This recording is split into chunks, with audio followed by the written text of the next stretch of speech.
بسم اللہ الرحمن الرحیم۔ السلام علیکم۔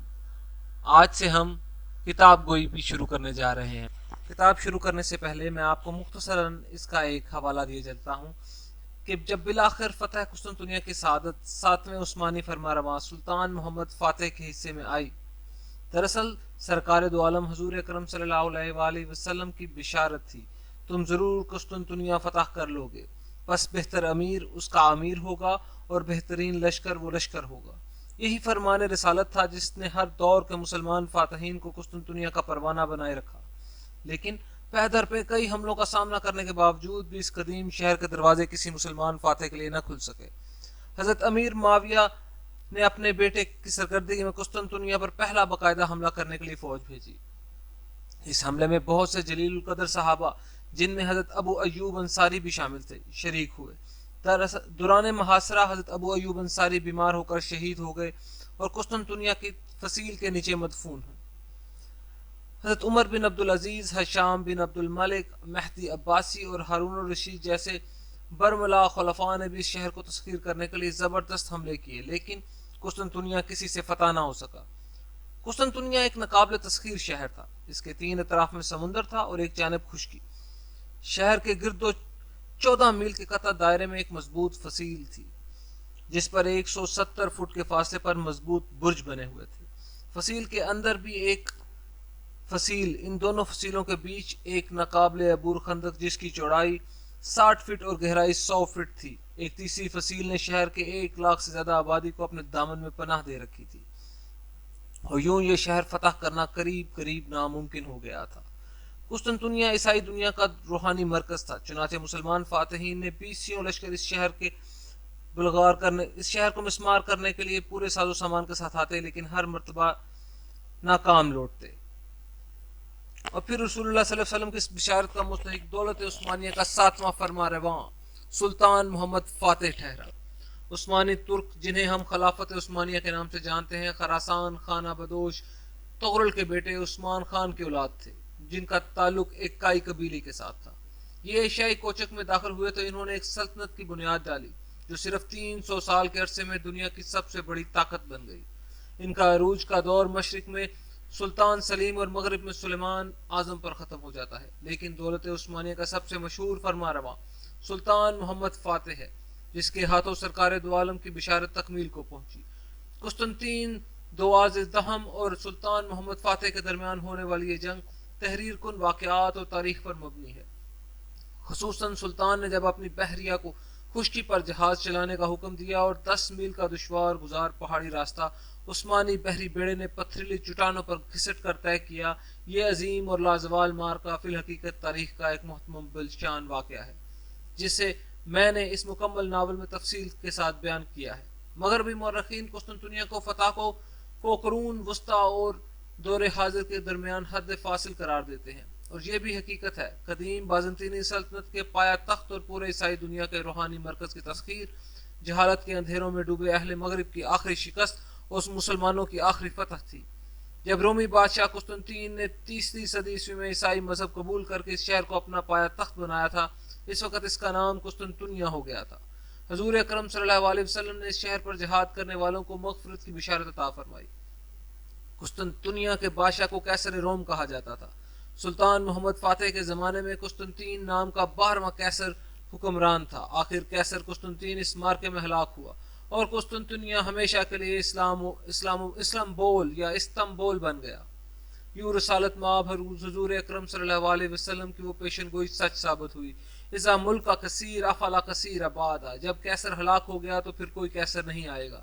پہلے باب کا نام ہے سکندر بیگ۔ عربی نسل کا ابلغ گھوڑا اپنی پشت پر نقاب پوش سوار کو لیے پوری شان و تمطراق کے ساتھ میدان میں داخل ہوا۔ یہ ادرنا اینڈریاپ نوپول کا میدان حواجز تھا، چاروں طرف کی نشستیں تماشائیوں سے پر تھیں۔ نقاب پوش گھوڑ سوار کے داخل ہوتے ہی پنڈال پر سناٹا چھا گیا۔ آج ترکوں کا سالانہ تہوار تھا۔ اس میدان میں شمشیر زنی، نیزہ بازی اور دیگر کھیلوں کے مقابلے ہونے جا رہے تھے۔ نقاب پوش گھڑ سوار اپنی دودھاری البانوی شمشیر کو لہراتا ہوا میدان کے وسط میں آ کر رک گیا، اور اگلے لمحے اس نے اپنے چہرے سے نقاب الٹ دیا۔ یہ سکندر بیگ تھا۔ سلطان مراد خان کا چچے تامو بولا بیٹا. اس کے گھڑ کی پشت پر ایک باریک چھڑی کے ساتھ سلطان بایزید یلدرم کا پرچم لہرا رہا تھا. سکندر بیگ نے میدان میں ایک طرف کھڑے ینیچری کے سالار کو مخاطب کیا. یہ سالار اس میدان میں ہونے والے مقابلوں کے منصفین میں سے تھا. سکندر بیگ نے کہا، آل عثمان کے جاہ و جلال کی قسم، پوری سلطنت عثمانیہ میں کوئی جوان ایسا نہیں جس کے بازوؤں میں سکندر بیگ کو شکست دینے کی ہمت ہو. اگر ایسا کوئی مرد میدان اس میلے میں موجود ہے تو میں اس قوت آزمائی کی دعوت دیتا ہوں. سلطنت عثمانیہ کے پرجلال فرمانرواں سلطان مراد خان ثانی کی چھتری دار نشست سکندر بیگ کے بالکل سامنے تھی. سلطان نے سکندر بیگ کی للکار سنی تو فخر سے مسکرایا، لیکن سلطان نے چند نشستیں دور بیٹھی مارسی کے ماتھے پر سلوٹیں پڑ گئیں. مارسی سکندر بیگ کی شان و شوکت پر بل کھا رہی تھی. البانوی حسینہ سکندر کو ناپسند کرتی تھی. سکندر کی للکار سن کر ینیچری کا ایک نوجوان سالار آغا حسن آگے بڑھا. آغا حسن کو دیکھتے ہی سکندر کے چہرے پر حقارت آمیز مسکراہٹ پھیل گئی. آغا حسن ایک دراز قد ایرانی النسل گھوڑے پر سوار تھا اور اس کے داہنے ہاتھ میں یمن کی بنی ہوئی بھاری بھرکم تلوار تھی. مقابلے کے دونوں شریک ایک دوسرے کے سامنے آئے تو پورے میدان میں سنسنی کی لہر دوڑ گئی. تماشائیوں کے چہروں پر جوش و جذبے دکھائی دینے لگا اور مارسی اپنی نشست پر اچھل کر رہ گئی. یہ منصف نے تکبیر بلند کر کے مقابلے کے آغاز کا اعلان کیا تو دونوں سوار اپنے گھوڑوں کی لگام تھامے ایک دوسرے کے بالکل نزدیک آ گئے. سکندر بیگ نے رعنویت آمیز لہجے میں کہا، بہت خوب نوجوان، مجھے تمہاری جرت دیکھ کر حیرت ہوئی. میں تمہیں حملے میں یہی پہل کی اجازت دیتا ہوں. آغا حسن سکندر سے مرعوب ہوئے بغیر آگے بڑھا اور سکندر پر پوری طاقت سے وار کر دیا. سکندر نے بجلی کی طرح پہلو بدل کر خود کو بچایا اور مسکرا دیا، لیکن آغا حسن پھر تیزی کے ساتھ آگے بڑھا اور سکندر پر پوری قوت سے دوسرا وار کر دیا. سکندر کا گھوڑا اپنے مالک کے مزاج سے اچھی طرح واقف تھا. گھوڑے نے آنے واحد میں پینترا بدلا اور آغا حسن کا دوسرا وار بھی خالی چلا گیا. آغا حسن نے تیسری مرتبہ اپنے گھوڑے کو ایڑی لگائی، لیکن اب سکندر اپنی ارادہ بدل چکا تھا. اس نے جھکا دینے کی بجائے اپنی تلوار پر آغا حسن کا وار روکا اور پھر دیکھنے والے حیرت زدہ رہ گئے کہ سکندر نے بجلی کی تیزی کے ساتھ پے در پے وار کرنے شروع کر دیے. میدان میں تلواروں کی کھنکھار دور دور تک گونج رہی تھی. آغا حسن کو پسپا ہوتے دیکھ کر مارسی کا گلنار چہرہ یکلخ سفید ہو گیا. اسے جو امید بندھی تھی وہ ٹوٹنے لگی. وہ سکندر کی شکست چاہتی تھی، جبکہ سلطان مراد خان فخر سے گردن تانے مسکرا رہا تھا. وہ سکندر کے ہر وار پر اش اش کر اٹھتا. تھوڑی ہی دیر میں مقابلے کا فیصلہ ہو گیا اور آغا حسن کی بھاری بھرکم تلوار سکندر کے ایک آہنی وار سے دو لخت ہو گئی. پورا اسٹیڈیم تالیوں کی آواز سے گونج اٹھا. سکندر نے حسن سابق پھر مقابلہ جیت لیا.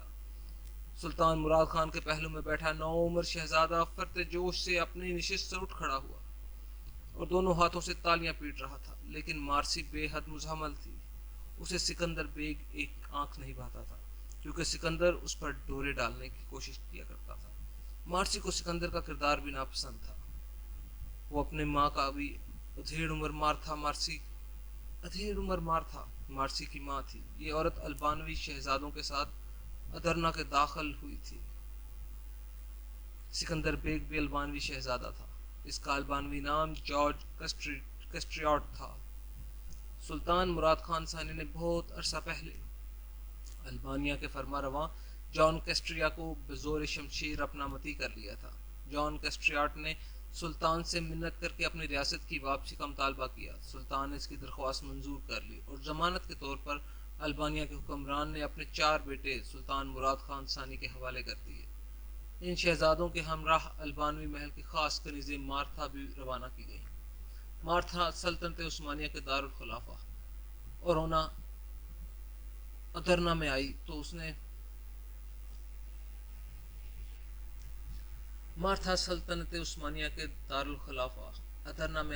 نے بہت جلد اشرافیہ کے طبقہ میں اپنا اثر و رسوخ پیدا کر لیا. مارسی اسی مارتھا کی بیٹی تھی اور جارج کسٹریاٹ یعنی سکندر بیگ اس مارتھا کے گھر میں پل کر جوان ہوا تھا. سکندر بیگ نے ینیچری کی طبیعت کے مطابق مذہب عیسائیت ترک کر کے اسلام قبول کر لیا تھا، لیکن مارتھا ابھی تک اپنے مذہب پر قائم تھی۔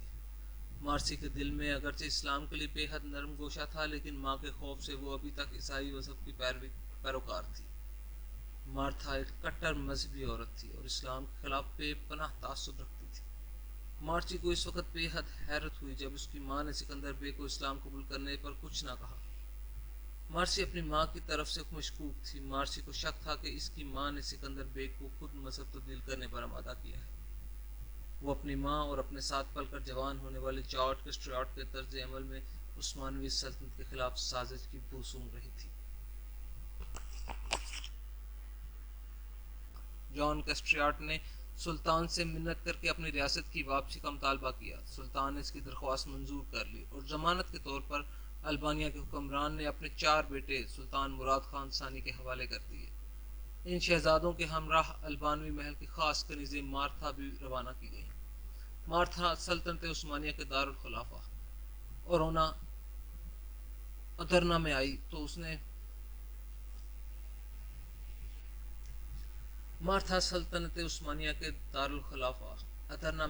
اس نے بہت جلد اشرافیہ کے طبقہ میں اپنا اثر و رسوخ پیدا کر لیا۔ مارسی اسی مارتھا کی بیٹی تھی اور جارج کسٹریاٹ یعنی سکندر بیگ اس مارتھا کے گھر میں پل کر جوان ہوا تھا۔ سکندر بیگ نے ینیچری کی طبیعت کے مطابق مذہب عیسائیت ترک کر کے اسلام قبول کر لیا تھا، لیکن مارتھا ابھی تک اپنے مذہب پر قائم تھی۔ مارسی کے دل میں اگرچہ اسلام کے لیے بے حد نرم گوشہ تھا، لیکن ماں کے خوف سے وہ ابھی تک عیسائی مذہب کی پیروکار تھی۔ مارتھا ایک کٹر مذہبی عورت تھی اور اسلام کے خلاف بے پناہ تعصب رکھتی تھی۔ مارسی کو اس وقت بے حد حیرت ہوئی جب اس کی ماں نے سکندر بے کو اسلام قبول کرنے پر کچھ نہ کہا۔ مارسی اپنی ماں کی طرف سے مشکوک تھی۔ مارسی کو شک تھا کہ اس کی ماں نے سکندر بے کو خود مذہب تبدیل کرنے پر آمادہ کیا ہے۔ وہ اپنی ماں اور اپنے ساتھ پل کر جوان ہونے والے جارج کسٹریاٹ کے طرز عمل میں اطلاع ہونے کی سب سے بڑی وجہ ابو جعفر تھا۔ ابو جعفر ایک ادھیڑ عمر شخص تھا جس نے ادرنا میں ایک مذہبی پیشوا یعنی امام مسجد کا روپ دھار رکھا تھا۔ یہ شخص در حقیقت کیسر قسطنطنیہ کا جاسوس تھا اور یہاں ادرنا میں ایک مسلمان مذہبی پیشوا کے روپ میں داخل ہوا تھا۔ یہ شخص ادرنا میں مارتھا کی آمد سے پہلے ہی اپنی سازش کا جال پھیلا چکا تھا۔ مذہب پرست البانوی کنیز مارتھا سلطان کے محل میں وارد ہوئی تو ابو جعفر کی سرگرمیاں مزید تیز ہو گئی۔ اس نے پہل مارتھا کو اپنے صلیب اعظم کا واسطہ دے کر اپنی سازش میں شریک کیا تھا۔ ابو جعفر خود قسطنطنیہ میں آیا صوفیاء کے چرچ سے منسلک تھا اور ایک پختہ کار راہب تھا۔ کیسر نے سلطان مراد خان ثانی کو سلطنت عثمانیہ کے تخت پر بیٹھے دیکھا تو ایک نئی چال کے تانے بانے بننے شروع کر دیے۔ ابو جعفر جو در حقیقت دیمونان تھا، عظیم عیسائی سلطنت کے بادشاہ کیسر قسطنطنیہ کا خاص جاسوس تھا۔ کیسر قسطنطنیہ مینوئل کے پاس عثمانی سلطنت کے دارالخلافہ ادرنا کی ایک خبر ہر ماہ باقاعدگی کے ساتھ پہنچتی تھی اور ادرنا میں کیسر کی اس ساری سازش کا سرغنہ ابو جعفر پچھلے 12 سال سے مارسی کی ماں کے مکان میں آیا جایا کرتا تھا۔ مارسی بچپن سے ہی اس سے متنفر تھی۔ وہ اس کی مکار صورت کو دیکھتے ہی کھول اٹھتی۔ اسے ابو جعفر کی حقیقت کا علم نہیں تھا، لیکن وہ اس کی عادات اور اطوار سے اب تک بخوبی اندازہ لگا چکی تھی کہ یہ مکار شخص یقیناً وہ نہیں جو اوپر سے نظر آتا ہے۔ ابو جعفر مارتھا کے گھر آتا تو وہ دونوں بند کمرے میں بیٹھ کر دیر تک باتیں کرتے رہتے۔ کبھی کبھی سکندر کو بھی بلا لیا جاتا۔ مارسی مسلمانوں کے اس مذہبی پیشوا کو اپنے عیسائی ماں کے پاس باقاعدگی سے آتا دیکھ کر شک میں مبتلا ہو گئی۔ ادھر سکندر بیگ جب سے مسلمان ہوا تھا پہلے سے بھی زیادہ بدتمیز اور واہیات ہو گیا تھا۔ وہ جتنی دیر گھر پر رہتا مارسی کو بری نظروں سے دیکھتا رہتا۔ مارسی بچپن سے ہی سکندر بیگ کی عادات کو ناپسند کرتی تھی۔ وہ بچپن سے ہی چڑچڑا، بدتمیز اور حد چھٹ تھا۔ شاید اس کی اس بدمزاجی ہونے کی وجہ یہ رہی ہو کہ اس کے سامنے اس کے باپ جان کسٹریاٹ کو سلطنت مراد خان ثانی کے ذلت آمیز شکست دی اور اسے اس کے 3 چھوٹے بھائیوں سمیت یرغمال بنا کر اتنی دور ادرنا آنا پڑا۔ اور اس پر مستزاد یہ تھا کہ اس کے تینوں چھوٹے بھائی بچپن میں ہی اس کی آنکھوں کے سامنے اس دیار غیر میں بیمار ہو کر مر گئے تھے۔ یہ سب کچھ سکندر بیگ کے حالات کا تقاضا تھا اور کچھ مارتھا کا چرب زبان سازشی کردار کہ سکندر بیگ اس قدر منتقم مزاج اور مغرور واقع ہوا تھا۔ آج مارسی نے ایک مرتبہ پھر سکندر بیگ کو مقابلے کا میدان جیتتے دیکھا تو اس کے رگ پے میں مایوسی اور غصے کی لہر دوڑ گئی۔ آج خصوصی طور پر اس کے غم و غصے کی بڑی وجہ یہ تھی کہ صبح گھر سے نکلنے سے پہلے سکندر نے مارسی سے کہا تھا، آج شمشیر زنی کے مقابلے کا دن ہے، میں ایک بار پھر ادرنا کا سب سے جنگجو تسلیم کیا جاؤں گا۔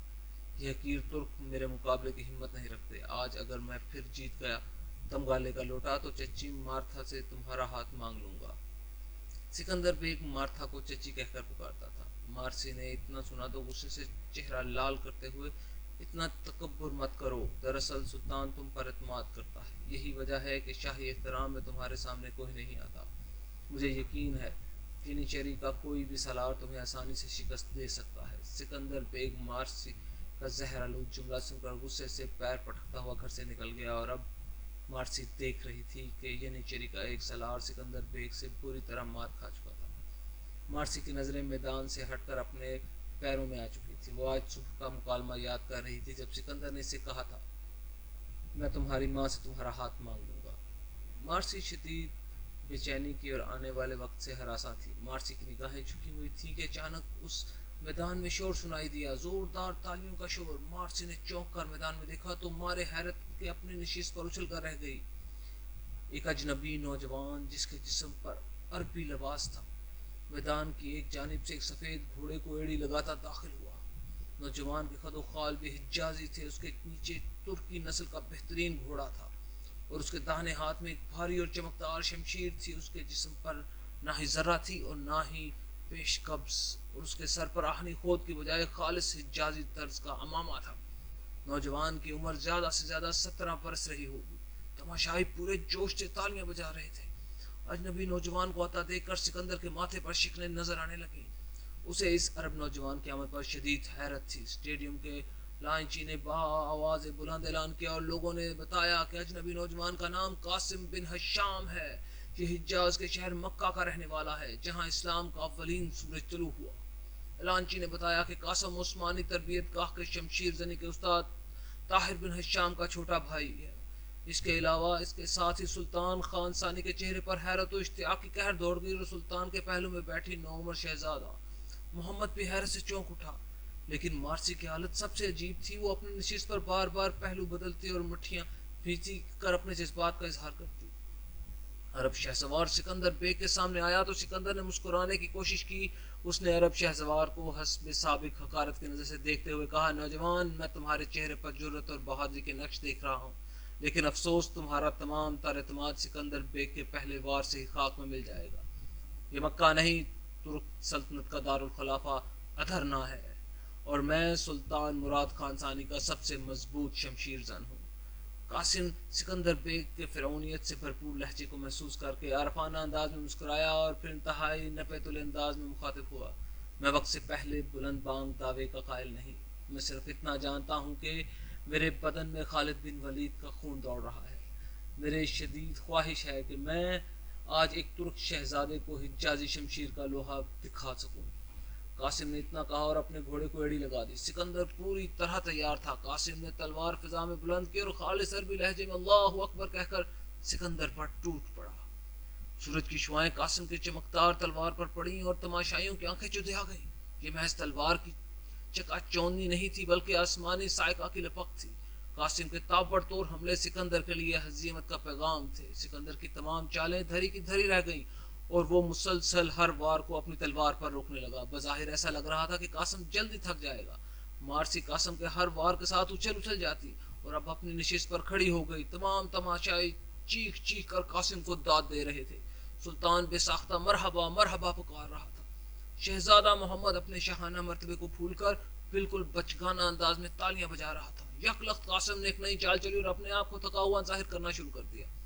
سکندر نے قاسم کے وار میں کمزوری محسوس کی تو اپنے ڈوبتے ہوئے دل کو حوصلہ دیا اور بڑھ کر قاسم پر حملہ کیا۔ اب قاسم سکندر کے ہر وار سے اپنے آپ کو بچانے کی کوشش کرتا ہوا محسوس ہوا۔ اس کا گھوڑا مسلسل الٹے قدموں پیچھے ہٹنے لگا اور اس کی تلوار پے در پائے سکندر کے وار سہنے لگی۔ سکندر بھی بری طرح تھک چکا تھا اور چاہتا تھا کہ کسی طرح جلد از جلد یہ مقابلہ ختم ہو۔ اچانک قاسم نے گھوڑے کی پشت پر اپنے پاؤں کھینچ لیے اور زین پر اکڑ کھڑا ہو گیا، اور اگلے ہی لمحے تماشائی قاسم کا کرتب دیکھ کر حیران رہ گئے۔